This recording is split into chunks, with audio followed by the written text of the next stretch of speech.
Bienvenue à ce numéro du journal des journaux paru du 1er au 7 mai 2017. Une semaine marquée par des événements commémoratifs de par le monde, dont entre autres la célébration de la Journée mondiale de la liberté de presse. À cet effet, le bi-hebdomadaire L'événement dans sa rubrique baromètre de l'apparition du 4 mai place en forme les journalistes nigériens.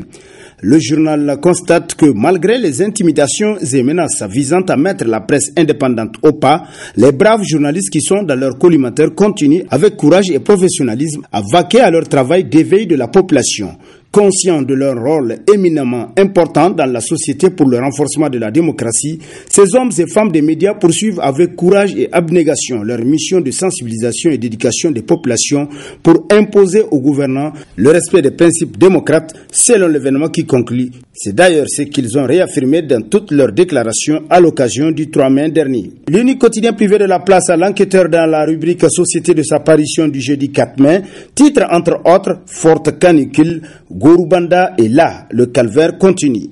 Le journal rappelle que lors de l'inauguration officielle de la centrale thermique de Gorubanda le 2 avril dernier par le président de la République Issoufou Mahamadou, qu'est-ce qu'on n'a pas entendu comme louange dans les interventions qui ont marqué l'événement? C'est fini. Les habitants de Niamey et ses environs sont désormais épargnés des délestages intempestifs d'électricité auxquels ils sont exposés lorsque la forte canicule s'installe, constate le quotidien qui poursuit. Occasion pour les laudateurs du jour de jeter des fleurs sur le guide suprême de la Renaissance en le présentant comme un visionnaire hors pair, un chef qui tient toujours ses promesses vis-à-vis de son peuple et qui n'a pas encore fini de bâtir le Niger en le dotant progressivement d'infrastructures modernes. Avec Gorubanda et la réalisation prochaine des autres projets similaires qui sont dans le pipeline, barrage de Kandaji, Salkadamna, notre pays réalisera son indépendance énergétique en chantonnant en chœur les courtisans zélés du roi. Gorubanda est là. Elle est censée normalement être opérationnelle depuis le jour de son inauguration officielle. C'est la règle. On n'inaugure pas en principe un ouvrage inachevé. Gorubanda est là, officiellement achevé.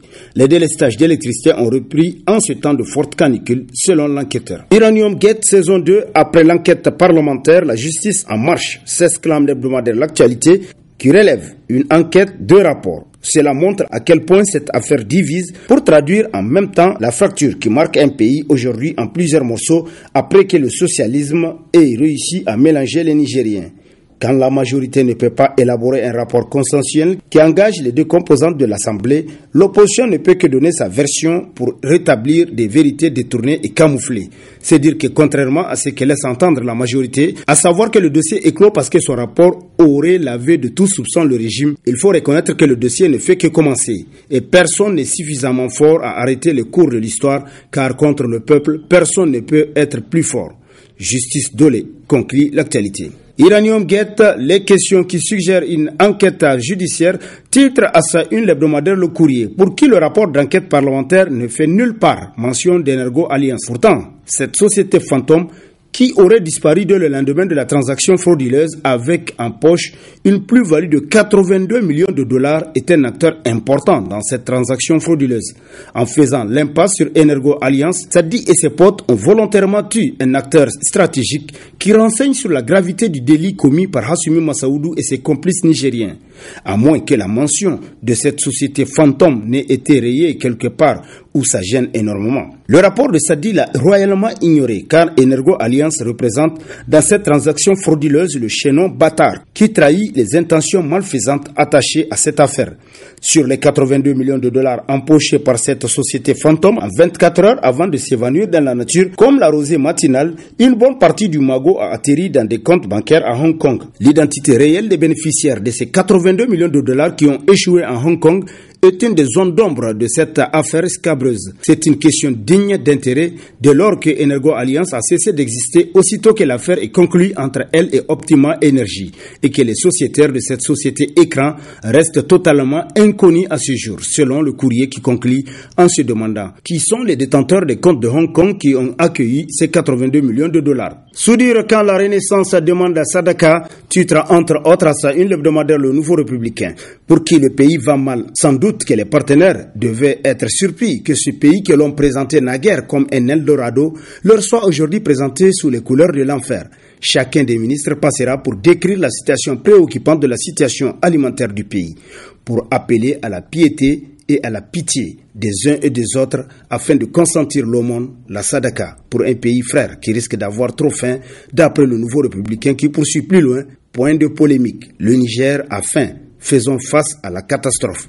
Et au monde, notre parole est la même toujours. Alma Djirbara. Rencontre des maires avec le président de la République, des maires sommés de rembourser de l'argent qu'ils doivent à l'OPVN, titre dans sa rubrique Société, l'hebdomadaire satirique La Griffe, qui nous apprend que le président Issoufou Mahamadou n'est pas allé du dos de la cuillère pour rappeler aux responsables des collectivités que certains d'entre eux ne sont pas de bons modèles en matière de bonne gouvernance. Il y a beaucoup de maires qui doivent de l'argent à l'OPVN et je les exhorte à prendre des dispositions pour payer cet argent, avait affirmé le chef de l'État, tel que rapporté par le journal, pour qui on imagine ainsi la peur qui s'est emparée des maires concernés.